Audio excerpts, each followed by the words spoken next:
falávamos ontem à noite, porque o pastor Sarmento já é de casa, né? Tem estado conosco em outras ocasiões e é sempre um prazer tê-lo conosco.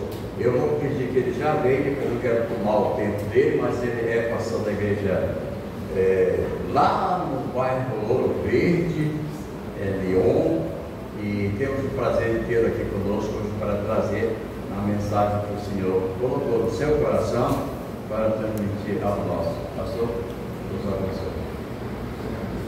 Peço de vocês que orem pela minha vida, Manuel Sarmento Lima Filho, orem pela minha família, que meu filho hoje é meu parente, que ele casou, tem a família dele, e a minha família hoje é eu, Carolina e Gerlane.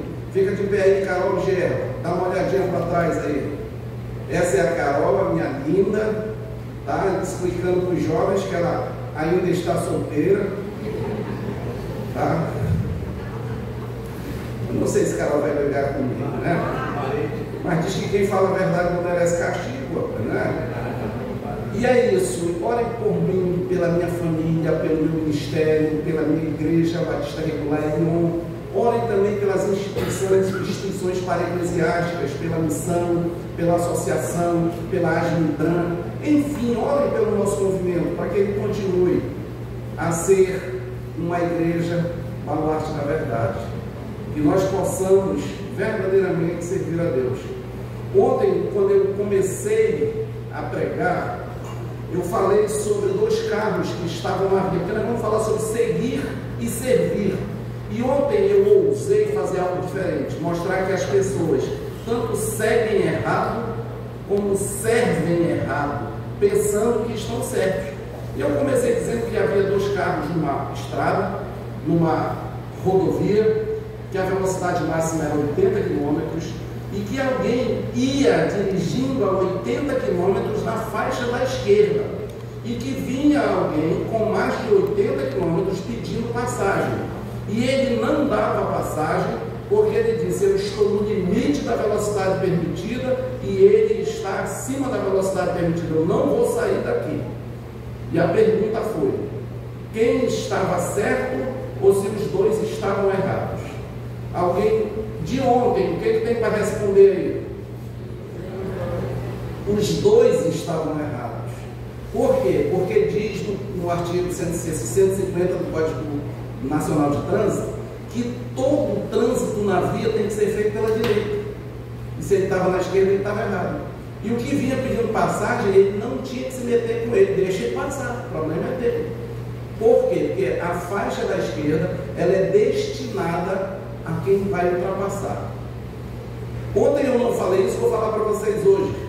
Quando você entrar numa escada rolante, fique do lado direito, deixa a esquerda para quem está com pressa. E sabe o que eu percebo na nossa cavalcada? Eles entram, estacionam no degrau, fica de um lado, a mulher do outro, fica abraçado namorando. Se alguém está com pressa, que espere, não é? E está errado, gente. Ali também é trânsito, é circulação. Você entra, a mulher fica na frente, você fica atrás, do lado direito, libera o esquerdo para quem está com pressa. Vou ensinar uma coisa que eu não ensinei hoje para você, para aqui para todo mundo. Quando você for o primeiro a chegar na igreja e for colocar o teu carro no estacionamento, coloca ele no lugar mais distante, porque a nossa cultura de caboclo diz também que quando você chega, o melhor lugar tem que ser seu. Está errado, irmão. O melhor lugar tem que ser para quem chega atrasado e não já vem atrasado. Deixa bem pertinho para que ele estacione e consiga chegar a tempo. É assim. Vocês estão percebendo que muitas coisas nós fazemos nessa vida achando que estamos abafando e estamos completamente errados? Então já sabe, quando você chegar no estacionamento da tua igreja, bota o teu carro lá no final. Por quê? Porque você chegou cedo, não está com pressa, vai andando, chega lá tranquilo. Mas quem já vem atrasado, ele está louco para encontrar uma vaga logo para ele descer. Deixa bem na frente para ele descer logo. Tá? E ontem nós abordamos a parábola do jovem rico. E nós vimos que ele era um homem dedicado, que servia ao Senhor com fidelidade, com sinceridade, com muita verdade, mas estava errado. Estava errado por quê? Vou mostrar para vocês. Ele queria seguir a Jesus para obter a vida, o que faltava para obter a vida eterna. A primeira coisa que ele mostrou é que ele não conhecia a doutrina, quando ele achou que a vida eterna era conquistada por alguma coisa que você faz. faça. Ele ainda não tinha lido Efésios capítulo 2, versículo 8, que nós somos salvos pela graça e não por obras, versículo 9. E ele perguntou o que eu preciso fazer. Se você precisa fazer, então vamos morrer Jesus Cristo. Depois Cristo disse, conhece os mandamentos? E ele pensou, quais? Aí ele disse, não matarás, não roubarás, não terás. Tudo isso tem observado. Mas quando ele pergunta quais, é porque ele estava dizendo o seguinte, devia ter uns mandamentos que salvavam e outros não. Outra coisa que ele estava fazendo, achando que os mandamentos existem menor e maior. Não, todos têm a mesma importância, porque os mandamentos são a palavra de Deus. Quando nós desobedecemos os mandamentos, nós desobedecemos a Deus. E assim a gente foi mostrando que ele servia de forma errada e que ele queria seguir a Jesus de forma errada. E as pessoas costumam, por serem imediatistas, dizer assim, essa parábola é onde ele precisa, ele ama mais do que as coisas do que a Deus. Não, a parábola trata exatamente de quais são as nossas prioridades. Tá? Tem uma outra coisa na Bíblia que eu vou alertar vocês, que muita gente diz assim, Davi venceu Golias porque ele foi lutar contra Golias em nome do Senhor. Isso aí não, rapaz. Experimenta fazer isso. Tinha uma galera brigando aqui embaixo, diz, eu vou em nome de Jesus, ninguém vai me bater. Se te bater, então não funcionou. Aí por que funcionou com Davi? Porque ele não disse somente isso. Ele não disse, eu vou lutar contra esse circunciso em nome do Senhor. Não. Ele disse, para que o mundo todo saiba que Israel tem Deus. Naquele momento ele dedicava a vitória à glória de Deus. E é isso que nós precisamos fazer continuamente com o nosso seguir e com o nosso servir. Dedicar a glória de Deus. Sabe, a gente percebe tanta coisa. A gente também, quando eu falei algumas coisas, eu não posso estar repetindo que eu vou perder tempo. Perder tempo que eu preciso ganhar hoje. Para quê? Para não cansar os irmãos. A congregação é frata, ela fica aonde? Leva quanto tempo para chegar lá, pastor? 40 minutos. Então eu não posso demorar muito, porque vocês têm 40 minutos para voltar, não é? A gente pode ir até que horas, pastor? 10 horas, irmão?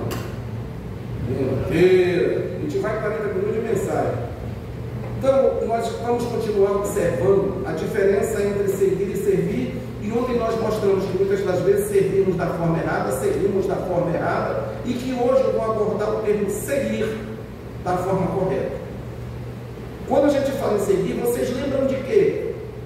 Instagram. Você já pediu para seguir alguém que não te conhecia? Já, né? Aí quando a pessoa aceita, você solta foto, solta me aceitou, ele nem me conhece, não é? Então as pessoas quando pedem para seguir, eles querem ser atendidos. Só porque ele pede para seguir quem ele conhece e admira. Ou para falar bem, ou para falar mal, ou para ver o que a pessoa posta, criticar ou elogiar. Isso aí a gente sabe disso. Mas o interessante é que para quem quer seguir a Cristo, deve seguir da forma correta. E hoje eu vou falar exatamente de seguir a Cristo da forma correta. Abram suas Bíblias para Lucas, capítulo 9. Eu iria abordar do 23 ao 27, mas como eu vou usar o contexto anterior, vamos a partir do versículo 18. Lucas 9, do 18 ao 27. Só por questão de eu não fugir das Escrituras. E nós vamos ver o que é seguir a Cristo de forma correta. Eu vou pedir que vocês fiquem em pé, que a leitura vai demorar assim um pouquinho, enquanto você descansa o joelho. Fique em pé, o joelho melhora e depois a gente senta. Então vamos lá. Lucas, capítulo 9, do 18 ao 27. Diz assim: estando ele orando à parte, achavam-se presentes os discípulos, a quem perguntou: quem dizem as multidões que eu sou? Responderam eles: João Batista, mas outros Elias, e ainda outros dizem que ressurgiu um dos antigos profetas. Mas vós, perguntou ele, quem dizeis que eu sou? Então falou Pedro e disse: és o Cristo de Deus. Ele, porém, advertindo-os, mandou que a ninguém declarassem tal coisa, dizendo: é necessário que o Filho do Homem sofra muitas coisas, seja rejeitado pelos anciãos, pelos principais sacerdotes e pelos escribas, seja morto e no terceiro dia ressuscite. Dizia a todos: se alguém quer vir após mim, a si mesmo se negue, dia a dia, tome a sua cruz e siga-me. Pois quem quiser salvar a sua vida, perdê-la-á. Quem perder a sua vida por minha causa, esse a salvará. Que aproveita o homem ganhar o mundo inteiro, se vier a perder-se ou a causar dano a si mesmo? Porque qualquer que de mim e das minhas palavras se envergonhar, dele se envergonhará o Filho do Homem, quando vier na sua glória e na do Pai e de todos os anjos, todos os santos anjos. Verdadeiramente vos digo, alguns há dos que aqui se encontram que de maneira nenhuma passarão pela morte até que vejam o reino de Deus. Que Deus abençoe e aplique estas palavras em nossos corações. Amém? Amém. Podem sentar. Eu tenho uma surpresa. Quando você acabou de ouvir a palavra, ela foi aplicada no teu coração. E a surpresa agora é que você tem que aplicar ela na tua vida. Eu ontem falei de um ditado que eu dizia e que agora eu estou mudando. Eu dizia que ser cristão é um estilo de vida. Hoje eu digo diferente, eu digo que ser cristão é um estilo de vida manifestado nas nossas ações por aquele que se moldou pelo caráter de Cristo. Porque as coisas hoje, tem muita gente que ele representa muito bem, ele sabe versículo, ele canta louvores, mas ele não obedece. Verdadeiramente, ele sabe fazer o papel do cristão. Eu tinha um amigo que ele é político, e ele disse para mim o seguinte: quando eu vou lá no sambódromo, eu levanto o braço e é 2 para um lado e 2 para o outro. Quando eu vou na igreja é só 1 para cada lado. Ou seja, ele já sabia como se portar dependendo do ambiente. E isso não é para nós dessa forma. Nós não vamos representar ou nos portarmos em conformidade com o ambiente que estamos. Nós precisamos ser autênticos e verdadeiros. A gente precisa moldar o nosso caráter pelo de Cristo para que as nossas ações reflitam Cristo e as pessoas vejam. Mas vou agora confortar você. Se um dia, vocês lembram quando Moisés desceu do Monte Sinai? Como é que estava o rosto de Moisés? Estava reluzente, resplandecente. Ele estava na presença de Deus e a sua glória veio com ele. A sua glória de Deus também é manifestada através do teu rosto. Se alguém já chegou perto de ti e disse: você é cristão, você é crente, é porque ele viu no teu rosto a glória de Deus. Amém? E isso é para nos confortar. Então, diante da leitura que fizemos, o que a gente tem a entender aqui? Nós vamos ver essa diferença entre servir e seguir. Hoje falando mais do seguir. E a gente precisa entender as definições, né? O seguir alguém depende do contexto. Esse seguir geralmente significa acompanhar e atrás de alguém, mas pode também significar imitar. Imitar, obedecer ou seguir no caminho. Servir alguém, o que significa? Inclui ajudar, auxiliar, prestar assistência, atender, cuidar, assumir responsabilidade por e estar sempre à disposição e prestar serviço. Basicamente, a diferença entre seguir e servir, não necessariamente o servir é estar disposto a obedecer e a ajudar ou auxiliar. O seguir. E o servir inclui ajuda, auxílio, obediência e cuidado. E amanhã eu vou estar falando do servir. Servir é o serviço que a igreja presta. Qual é o serviço da igreja hoje no mundo? Então agora, nesse momento, nós vamos abordar e ver um caso, como nós vimos agora na nossa leitura, à luz das Escrituras, né? Onde havia uma pessoa ou várias pessoas que queriam seguir a Jesus e precisavam saber lições básicas de como seguir. A primeira lição para que você siga de forma correta é você sabendo quem é a pessoa. E a segunda é entender o que ela faz. E a terceira é, aqui no caso de Cristo, entender o que é o seu reino. Por isso que eu fui até o versículo 27, mas vou abordar bem pouquinho. Então é interessante quando a gente olha o seguinte no Evangelho de Lucas. Depois que Jesus Cristo alimentou aquelas 5.000 pessoas, ele partiu, então ele foi para Jerusalém, estava a caminho de Jerusalém. E aquele fato ali que houve é chamado até hoje de um grande ministério da Galileia. Jesus Cristo estava na Galileia quando alimentou aquelas pessoas. E o interessante é você entender, às vezes você faz a ideia que o sermão é do monte, que Jesus estava em cima, as pessoas estavam embaixo. Vai lá, você vai ver. Ele estava embaixo e as pessoas estavam em cima. Quando ele falava, a voz dele ecoava. Não precisava de caixa de som. Todo mundo viu a mensagem do Senhor Jesus. Chega lá na Galileia, dá o primeiro e vai um conselho para vocês: não morram sem conhecer Jerusalém. Vão até lá. Dá um pulinho em Jerusalém. Se você já crer hoje na palavra de Deus, indo até lá, só confirma. E você permanece firme, porque você vai confirmar. Muitas coisas que nós aprendemos até de maneira errada, e que quando você vai lá, e tem coisa que você nem aprendeu. Eu digo que tu és Pedro, sobre esta pedra que ficarei na igreja, as portas do inferno não prevalecerão contra ela. Você já viu alguém pregando nas portas do inferno? Hoje não. O que é a porta do inferno?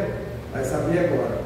Jesus Cristo estava em Cesareia de Filipe, olhando para os templos que tinha, especificamente para o templo de Pan, quando as mães passavam para sacrificar os seus filhos a Moloque, caminhavam e jogavam no tanque.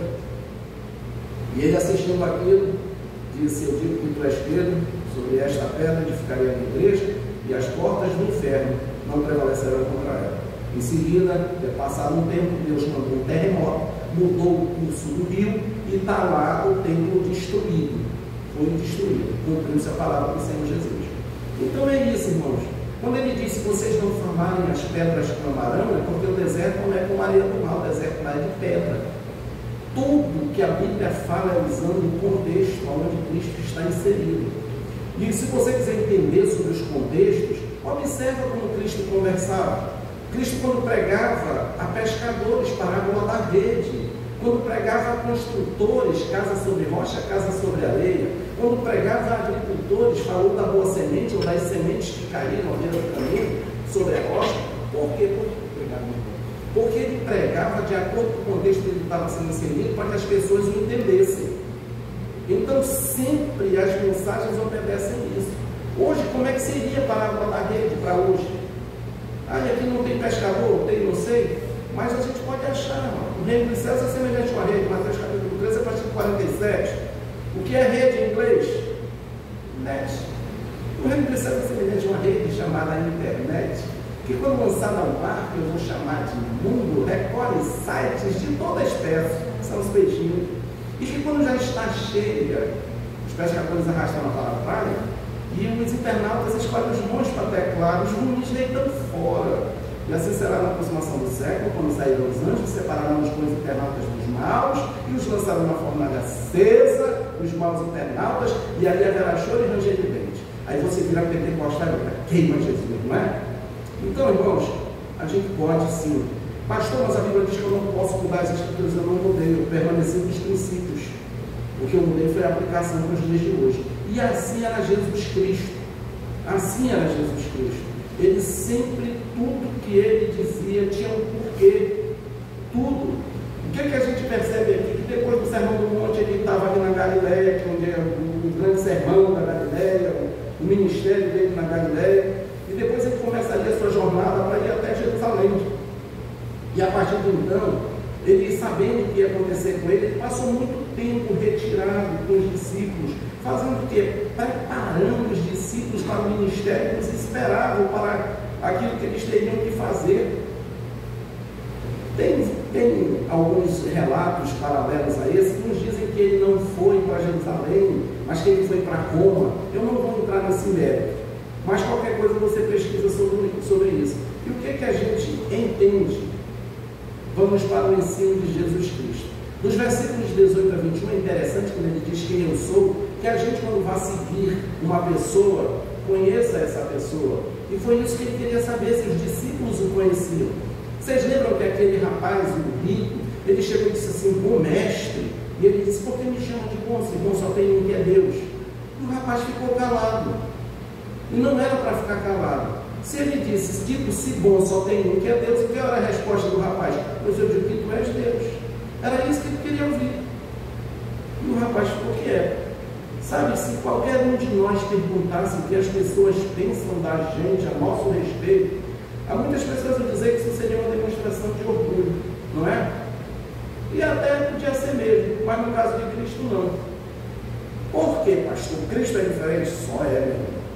Cristo é diferente. Quando eles perguntam o que dizem as pessoas que eu sou, é porque naquele momento ele está dizendo, todos precisam saber quem eu sou. O mundo precisa saber quem Cristo é.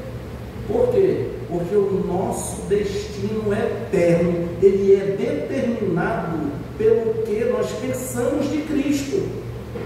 O nosso destino é determinado por aquilo que você pensa de Cristo.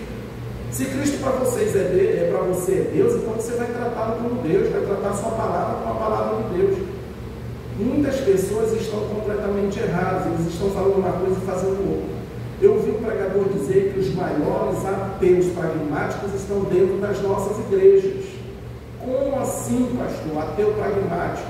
É aquela pessoa que diz que Jesus Cristo é o Filho de Deus, que só quem salva é Jesus, que Deus é o Pai do nosso Senhor, que o Espírito Santo atua na sua vida, mas que vive de forma que ninguém percebe a ação de Deus. Então isso é um ateu pragmático. Aqui nesse caso, todo mundo precisa saber quem é Jesus, porque o nosso destino na eternidade depende daquilo que eu penso de quem é Jesus.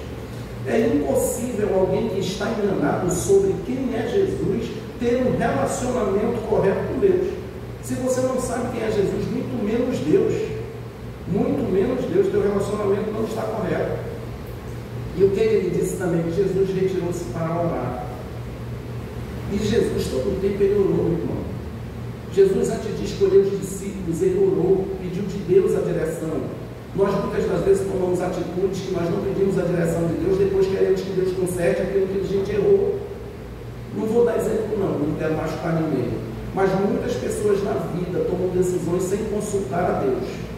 E depois, quando dá errado, fica aí, roendo unha. Ai meu Deus, tomara que o Senhor me perdoe, que o Senhor me ajude. Deixa eu dizer uma coisa para você. Perdão de Deus, ele é antecipado. Perdão de Cristo na vida da gente já está perdoado, irmão. Já está perdoado. Então, por que, pastor, a gente tem que se preocupar com as consequências? Porque isso aí não muda. Você pode errar, pedir perdão, ele perdoa. Agora, a consequência, ele não muda. E é isso que a gente deve estar sempre entendendo na hora de seguir a Cristo. Para seguir da forma correta, sabendo quem é Cristo. Cristo é o nosso Senhor, Cristo é o nosso Deus, Cristo é o próprio Deus. Não brinca com Ele. Sabe, Jesus, tudo que fazia, ele pedia assim a direção do Pai. E aqui, quando ele pergunta quem eu sou, sabe o que ele queria saber? Ele queria ver uma confissão de fé daqueles irmãos. Quem você diz que Cristo é, quem tua fé afirma que Ele é. É isso. Era uma profissão ou confissão de fé pessoal que ele queria ouvir. A multidão poderia ter suas opiniões sobre Cristo? Sim, no mesmo capítulo 9, no versículo 7, versículo 8, mostra isso. Mas os discípulos, eles não teriam que ter opiniões acerca de Cristo, assim como nós não temos que ter opiniões acerca de Cristo. Nós temos que ter convicções. Nós não podemos ter opiniões, nós temos que ter convicções de quem é Cristo. Uma coisa que eu defendo hoje no chamado do pastor é a convicção que ele tem se Deus o chamou. Porque é muito bonito vir aqui para frente falar com um monte de gente, todo de terno, engravatado. Eu vim assim por respeito ao evento, tá? Que a gente sempre costuma se vestir de acordo com a importância que a gente dá. Mas o que eu quero dizer é que nós, como cristãos, nós temos que ter nossas convicções sobre Jesus Cristo, não opiniões sobre Cristo. Não opiniões. Muitas das vezes as pessoas entendem tudo errado, porque vivem dando opinião. Ninguém tem que dar opinião, nós temos que ter convicções e tudo que falamos temos que ser fundamentados pela palavra de Deus. Entendeu? É isso. Ó, disse Deus, 1 e 3 lá de gente. Disse Deus, haja luz e houve luz. Viu Deus que a luz era boa, ele não sabia. Não, ele é onisciente, ele sabe tudo. Por que está escrito isso lá, rapaz? Né? O clamor de Sodoma e Gomorra chegou aos ouvidos do Senhor. Ele enviou 2 anjos para ver se era assim como ele tinha chegado. Ele não sabia? Sabia. E por que ele enviou 2 anjos? A gente tem que questionar essas coisas. Porque quando você começa a questionar essas coisas, você começa a entender quem é Deus. Vai chegar uma hora que você vai dizer que nem Jó. Eu te conhecia e ouvi falar, mas hoje eu te vejo. Você sabe o que diz Romanos capítulo 15, versículo 4? Tudo quanto outrora foi escrito foi para o nosso ensino, para que nós vivamos pela consolação das Escrituras e tenhamos esperança. É isso que diz, ou seja, tudo que está na Bíblia é o meu ensino, não é para eu questionar por quê, se ele sabia ou se ele não sabia. O que ele está dizendo, olha, haja luz e houve luz. Ele está dizendo todas as coisas que você fizer alguma coisa, para e analisa se está em conformidade com aquilo que Deus quer, continua a sua palavra.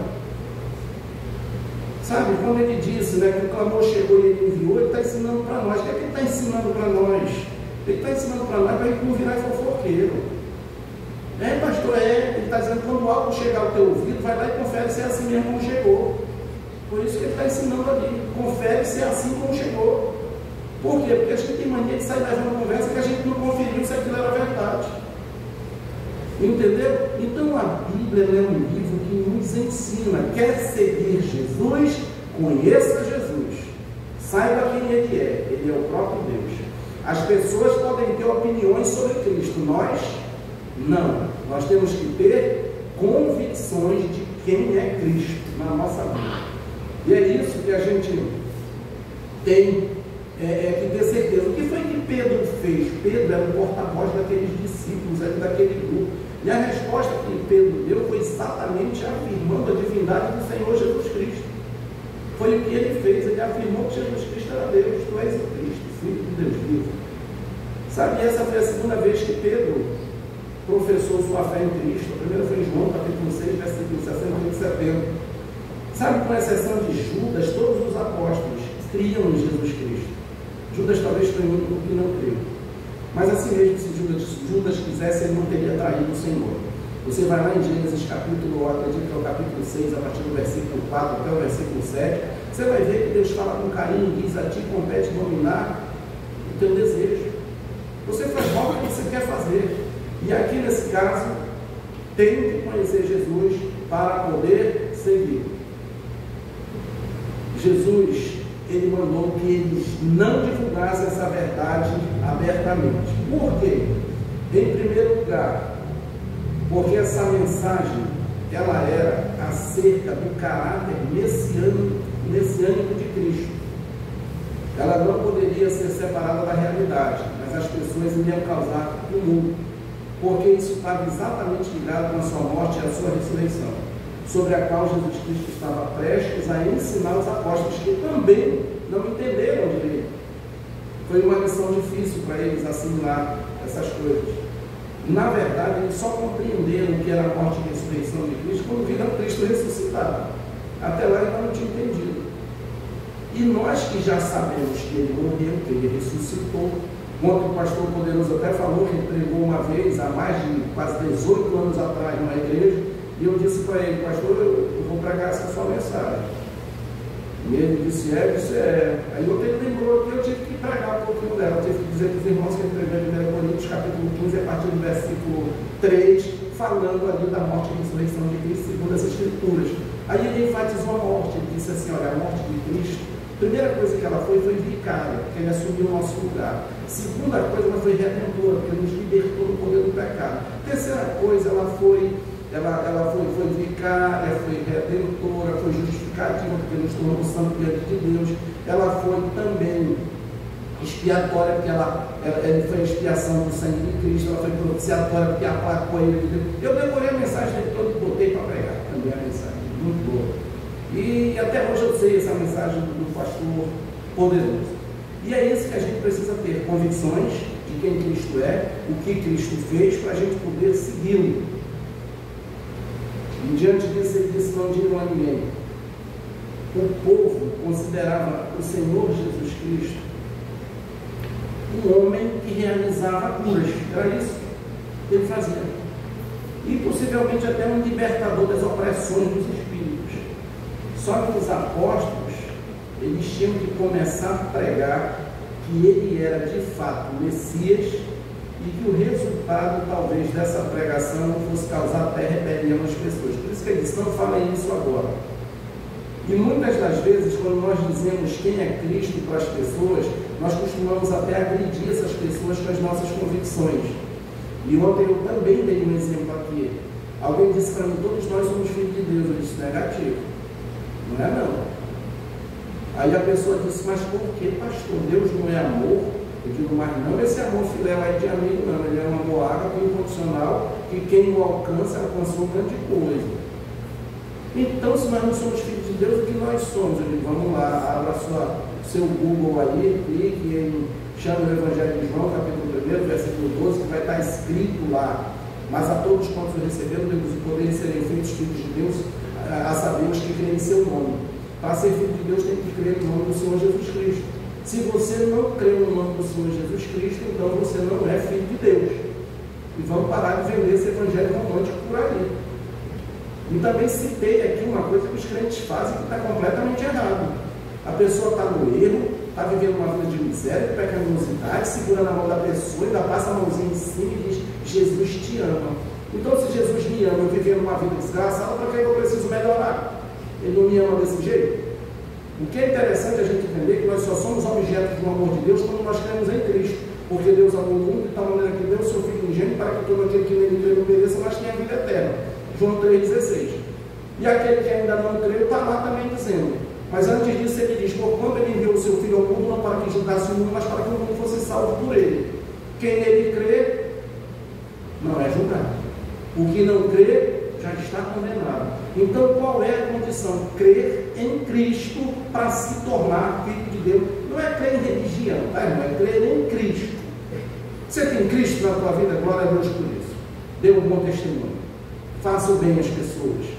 Outra coisa que a gente precisa ter convicções é que o Senhor Jesus Cristo, Ele nunca afastou as pessoas. Ele sempre disse, vinde a mim, vós que estáis cansados e sobrecarregados, eu vos aliviarei. Ele não disse, sai de perto de mim, você que está carregado de demônio, não fez isso não. E nós não temos o direito de fazer isso. Quer seguir a Cristo, siga da forma correta.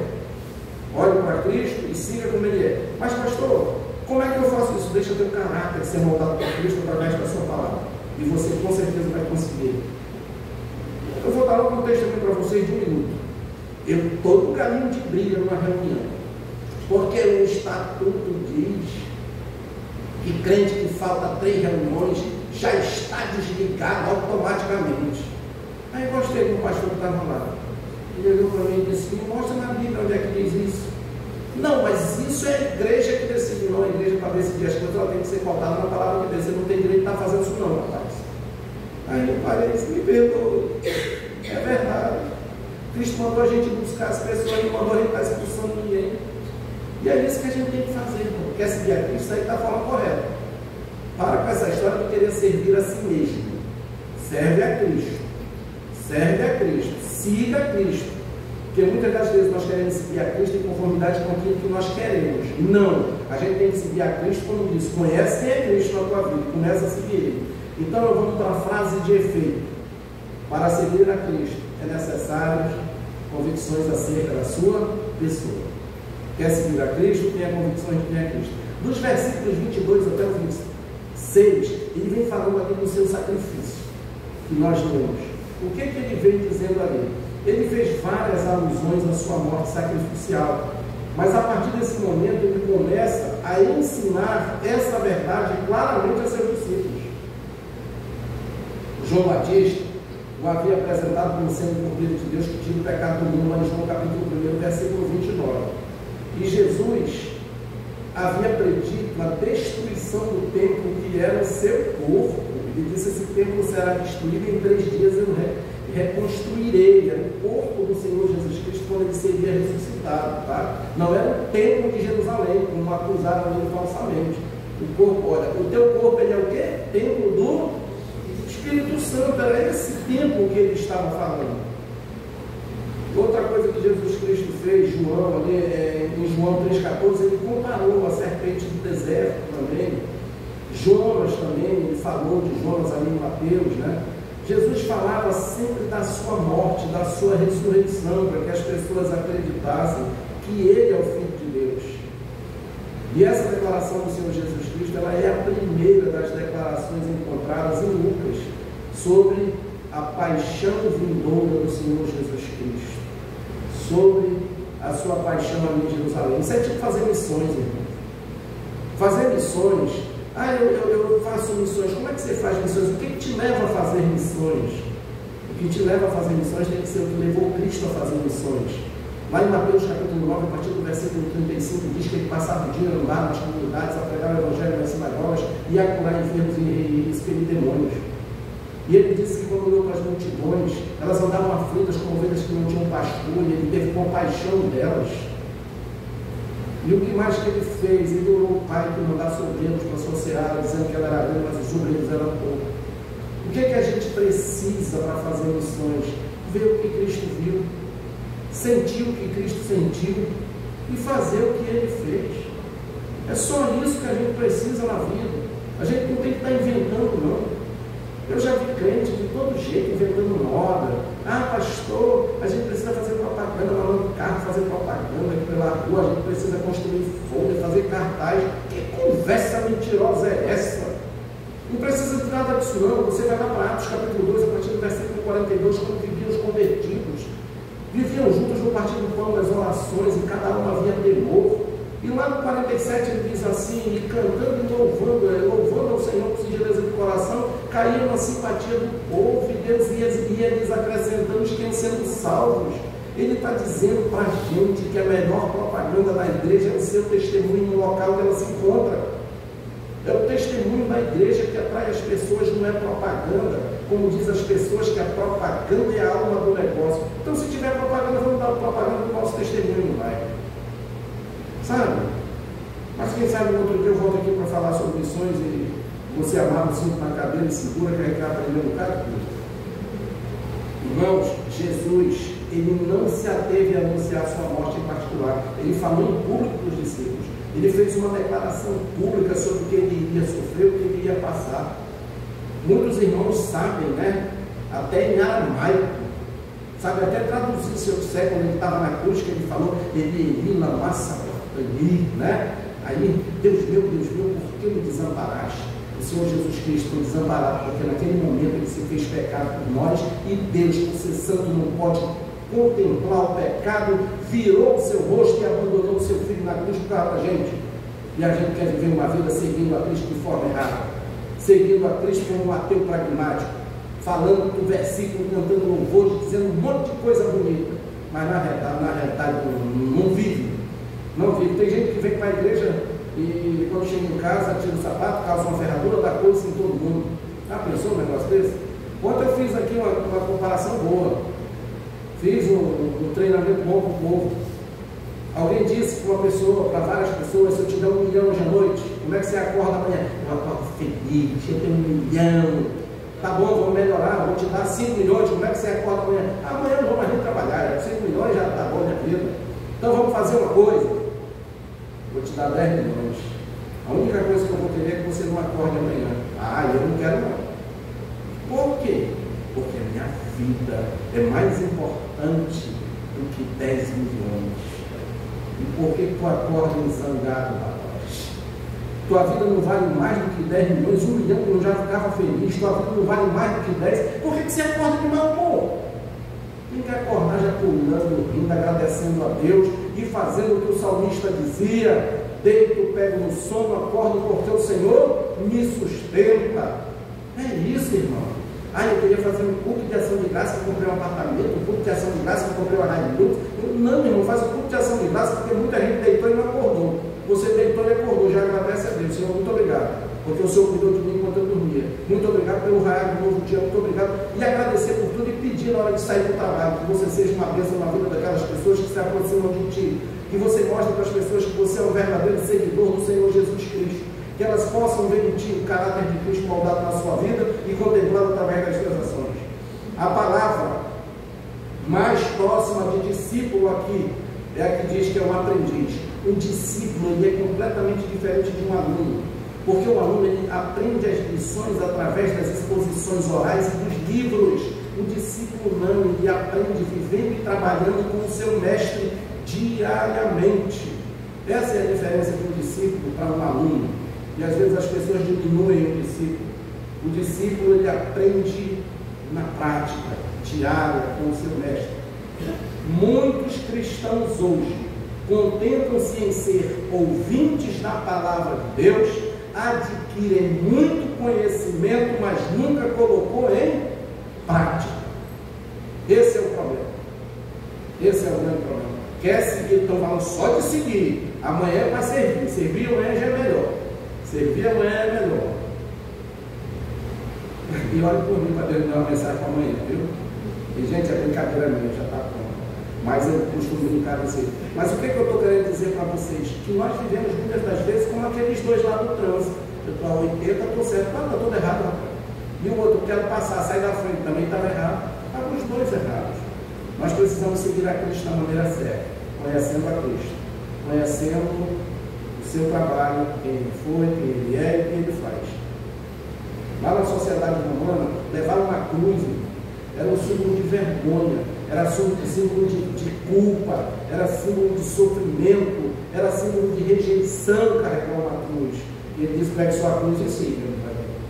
Você vai ser aquela pessoa que vai passar vergonha, vai ser rejeitado, raiz pelo povo. Aí quando você olha lá em Filipenses capítulo 1, versículo 29, porque nos foi concedida a graça de padecermos por Cristo, não somente de crermos em Cristo. Então, irmão, eu costumo dizer lá na igreja que eu pastoreio, já estou há 13 anos lá, caminhando para 14, e eu costumo dizer para eles o seguinte: irmão, todas as vezes que você superar um problema, te prepara que já veio outro. Te prepara que já veio outro. Por quê? Porque senão a Bíblia é mentirosa. Lá em João capítulo 16, versículo 33, ele diz: no mundo passareis por aflições, mas tem de bom ânimo, porque eu venci o mundo. Ou seja, depois do problema vem outro, e não vai parar até a gente encontrar com Cristo. Agora eu não sei por que quando a gente estiver com Cristo, vamos viver com ele na infinitude dos tempos. Tem gente que é megalomaníaco, vai andar em ruas de ouro, vai morar em mansão, cara, tudo que ele não tem aqui, ele quer ter lá. Aí a gente pergunta: mas quer ir hoje? Não. Hoje não. Aí, pastor, mas por que a gente tem medo de morrer? Porque você não nasceu para morrer. A gente morre por causa da desobediência de Adão. Entendeu? É só por isso.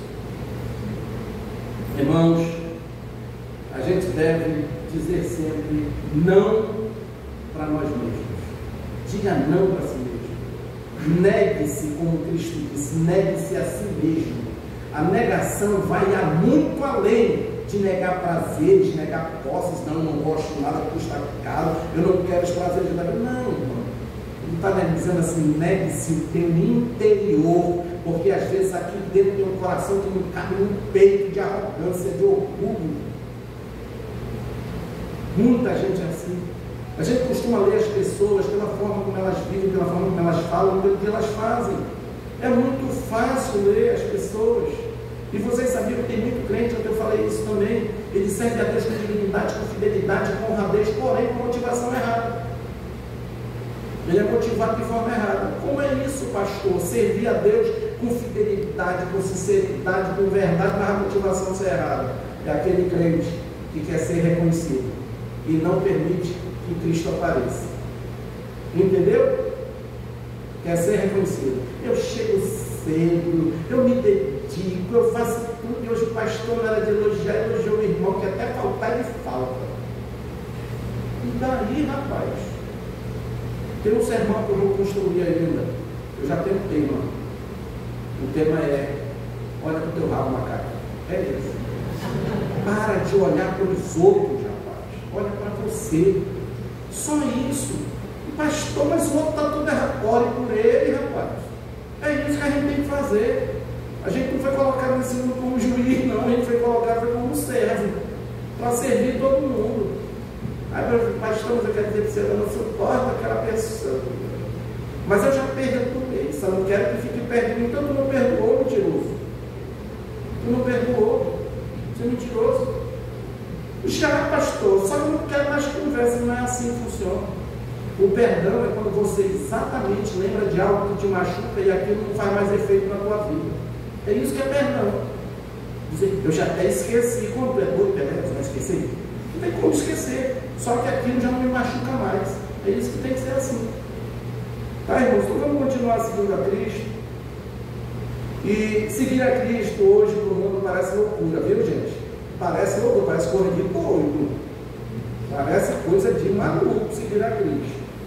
E é por isso que a Bíblia fala lá em Filipenses, lá em 1 Coríntios, capítulo 1, a partir do versículo 26, que Deus colocou as coisas loucas no mundo para envergonhar as que são. E é para isso que a gente está nesse mundo mesmo, para envergonhar que o pessoal pensa que é alguma coisa.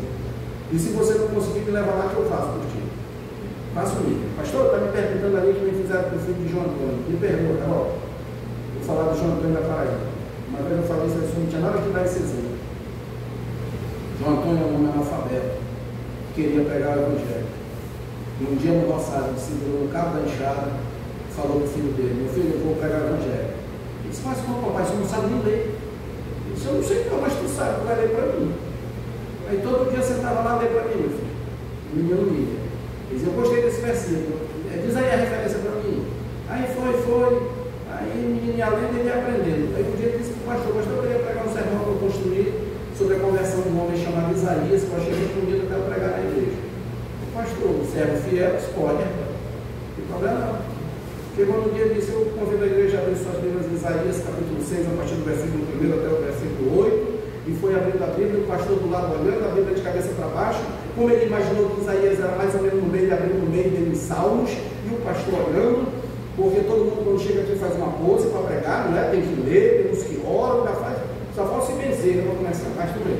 Aí ele começou, no ano da morte do rei dos dias, viu o Senhor assentado no alto supremo trono, as águas da sua veste enchiam todo o templo, tinha anjos que tinham senzado, com dois pés, com dois o rosto, com dois voavam, e disseram, e eu disse: ai de mim, estou perdido, porque sou homem de lábios impuros, e o povo olhando, e o pastor agoniado, como é que ele está lendo de cabeça para baixo em salmos? Não, ele sabia decorar, e pregava e pessoas iam a Cristo. Mas agora vem o que eu vou dizer para vocês, que a gente vai enfrentar muito isso. Ele todo sábado pegava os filhos e ia para a feira, distribuir panfleto. E um médico, todo mitidão, se tiver médico aqui, você não é metido não, era só aquele lá, para aí, entendeu? Aí disse para os filhos deles: menino, vem cá. Aí o menino foi. Deus conhecia Abraão? Conhecia, doutor. Sabia do coração de Abraão? Sabia, doutor. Por que ele mandou matar o filho dele? Eu não sei não, doutor. Mas o papai sabe. Aí corre atrás na feira, acharam o João Antônio. João Antônio chegou: pois não, doutor? Ele disse: João Antônio, eu perguntei para o teu filho, vou perguntar para ti. Deus conhecia Abraão, Deus conhecia Abraão, conhece eu, conhece todo mundo aqui na feira. Sabia do coração de Abraão, sabia do dele, sabe do meu, sabe do seu, sabe todo mundo aqui na feira. E por que ele mandou matar o filho dele? Aí parou, olhou assim e disse: para que a gente soubesse que tinha um homem de fé igual a ele, pudesse seguir o exemplo. E é isso. O que ele recitou para aquele homem foi exatamente o que eu recitei para vocês, Romanos 15, 4. Tudo quanto outrora foi escrito foi para o nosso ensino. E ele disse exatamente isso para que a gente soubesse que tinha um homem de fé daquele jeito que a gente pudesse imitar. E é isso que a gente tem que fazer. Vou dar essa notícia para vocês grátis hoje aqui, porque eu estou de bom coração. A coisa mais difícil que Deus pediu para Abraão não foi matar o filho dele. Pastor, eu não acredito. Por agora você vai aprender. A coisa mais difícil que Deus pediu para Abraão, você vai abrir. O Senhor tem uma voz bonita. Gênesis capítulo 17, versículo 1 aí, pastor. É o Senhor, né, meuzinho? Não, aí se for o pastor poderoso, ele vai arrebentar com o vozeirão dele. Gênesis 17, 1. Agora, se sumiu, aí o pastor poderoso assume. Leia. Quando atingiu Abraão a idade de 99 anos, apareceu o Senhor e disse: eu sou Deus Todo-Poderoso, anda na minha presença e ser perfeito. Perfeito, agora isso é a coisa pior que tem para todos nós, andar na presença de Deus e ser perfeito. Tanto é que Abraão errou várias vezes, para que a gente possa saber o que é difícil para a gente. Isso para a gente não é matar ninguém não, rapaz. Nunca foi. Né? Você já pensou assim: deixa ele meu passo para peixeiro, mata rápido ainda. Agora, servir a Deus e andar na sua presença de forma perfeita, isso é difícil. E é isso que Cristo requer da gente, que a gente olhe para Ele, siga o exemplo e continue firme. Continue firme, segue a Cristo. Tem até um livro que diz: estou seguindo a Jesus Cristo, nesse caminho não desiste. Não desiste não, irmão. É bom. E eu vou caminhar para o fim e dizer o seguinte: eu já passei, ainda não. Estou passando quase 5 minutos do que eu queria. Mas dizer para você o seguinte: no que se refere ao relato dos evangelhos, quando ele fala do reino de Deus, quando Pedro assiste a sua transfiguração durante o ministério do Senhor Jesus Cristo aqui na terra, o que é que isso quer? Ele estava simplesmente revelando para ele aquilo que nós vamos ter se seguirmos ele de forma correta, a glória de Deus. Ele estava manifestando a ele a sua glória. Sabe? Mas Lucas não usa o termo transfigurar, mas ele descreve a cena da mesma forma que Mateus descreve lá no 17, versículo 2 e Marcos 9, 2. E o que isso significa? Que houve aqui no Senhor Jesus Cristo uma mudança de aparência, que ocorreu não fora, mas de dentro para fora. E é essa mudança que tem que seguir na nossa vida, que haja uma mudança de dentro para fora, que a gente possa seguir a Cristo, que haja sim essa metamorfose, daí que vem essa palavra, essa transfiguração, que a gente possa ter a vida da gente mudada. Não pensa que eu sempre fui assim, não. Eu acho que quem já me assistiu pregar aqui várias vezes, até que dizia assim, rapaz, esse baixinho está pregando diferente agora. O cabo era mais bravo. Era, mas descobri que é errado, que está errado, não é pela força. E eu concluo essa mensagem agradecendo a Deus, agradecendo a paciência de vocês comigo e dizendo o seguinte: nossa motivação para seguir a Cristo deve ser a glória de Cristo. Qualquer um que envergonha o nome de Cristo jamais tomará a sua cruz e o seguirá. Se nos envergonharmos dele, ele diz que ele se envergonhará de nós quando ele voltar, e ficaremos envergonhados diante dele. Amém? Já concluí, agradeço. Só quero dizer para vocês uma coisa: quem estava ontem sabe. Você vai ganhar a coroa imarcessível de glória, vai ganhar galardões. Para quê? Depositar no pé dele. Para quando você se encontrar com o seu Redentor, você ajoelhar e colocar os seus pés. Porque dele, para ele são todas, nada é nosso. Segue a Cristo, glorifica a Cristo, que Deus nos ajude, que Deus nos abençoe. Amém? Amém. E amanhã tem mais.